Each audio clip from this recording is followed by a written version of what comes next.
Sekalipun taun, wabah yang terjadi dahulu kala di dunia Islam begitu dahsyat. Anda tahu taun dulu kalau terjadi orang baru kena paginya ketularan bintil-bintil, sorenya meninggal, Pak. Kalau sekarang orang di swab positif, sekian belas hari dia isolasi mandiri, kemungkinannya dua, kemungkinan sembuh, kemungkinan mati.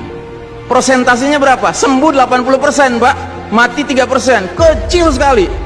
Bukan berarti kita menganggap ringan nyawa orang, tidak. Cuman saya ingin menggambarkan betapa taun dahulu lebih dahsyat daripada yang so-called pandemi, yang lebih cocok disebut plandemi ini. Direncanakan ini, Pak.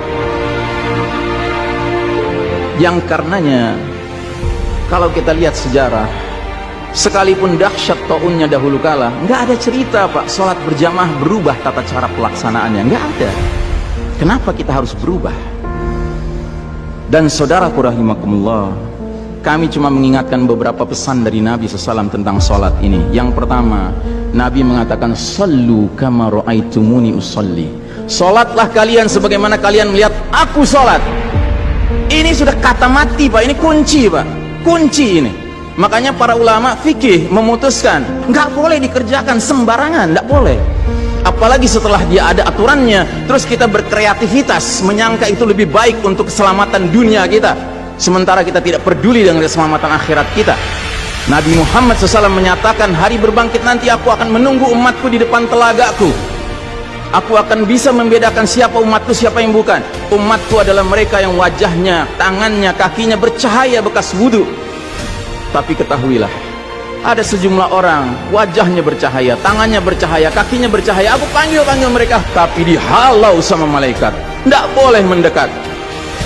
Aku panggil lagi, tapi dihalau sama malaikat. Akhirnya malaikat menjelaskan, ya Muhammad, mereka telah merubah ajaranmu setelah engkau wafat. Kata Nabi selanjutnya, menjauhlah, menjauhlah. Nabi nggak mau dekat dengan orang yang berani-beraninya merubah tata cara ajarannya. Dan ajarannya yang paling pokok apa? Tauhid. Setelah tauhid apa? Salat. Dan ingat, salat adalah amal yang paling pertama yang akan diperiksa oleh Allah Ta'ala bagi setiap hambanya. Dan saudara rahimakumullah, saya ingin menyampaikan dua hadis lagi. Satu hadis dari Nabi, la tadaru furujatin lisyaitan.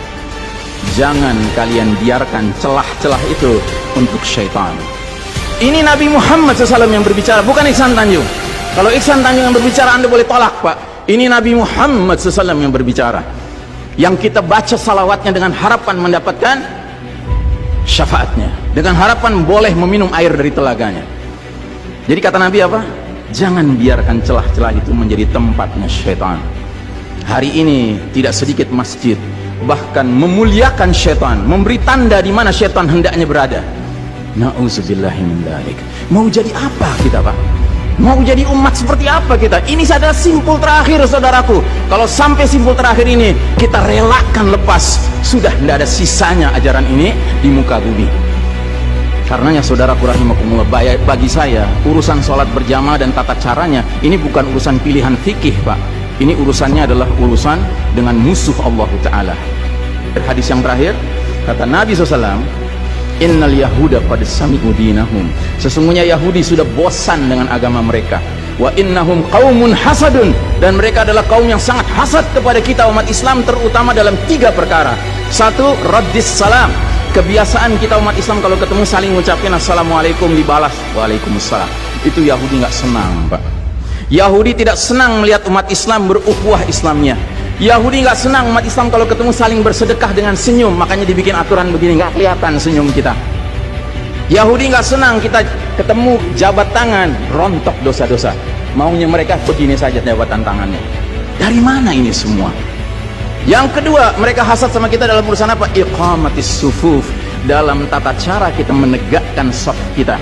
Ingat, Pak, shaf dikatakan tegak syaratnya dua. Satu, lurus, dua, rapat. Bukan hanya lurus tapi renggang-renggang, atau rapat tapi meliuk-liuk. Tidak, harus dua-duanya lengkap. Sehingga Nabi sampai bertanya, kenapa kalian gak bersaf seperti malaikat di hadapan Allah? Para sahabat bingung, bertanya, bagaimana malaikat? Kata Nabi, mereka mendahulukan saf awal dan mereka saling rapat satu sama lainnya. Jadi Nabi itu bangga kalau umat Islam sholatnya seperti para malaikat di hadapan Allah Ta'ala. Harusnya itu menjadi kebanggaan kita juga. dan harusnya kita tersinggung kalau ada pihak yang berusaha untuk mengacak-acaknya. Dan yang terakhir, yang ketiga, Yahudi itu hasad sama kita dalam urusan apa? Dalam urusan umat Islam di belakang imam salat wajibnya mengucapkan amin. Makin keras suara amin itu, makin geram mereka. Karenanya mereka bikin aturan, sempat 2 bulan masjid ditutup sama sekali, nggak terdengar suara amin dari jamaah karena nggak ada yang boleh ke masjid.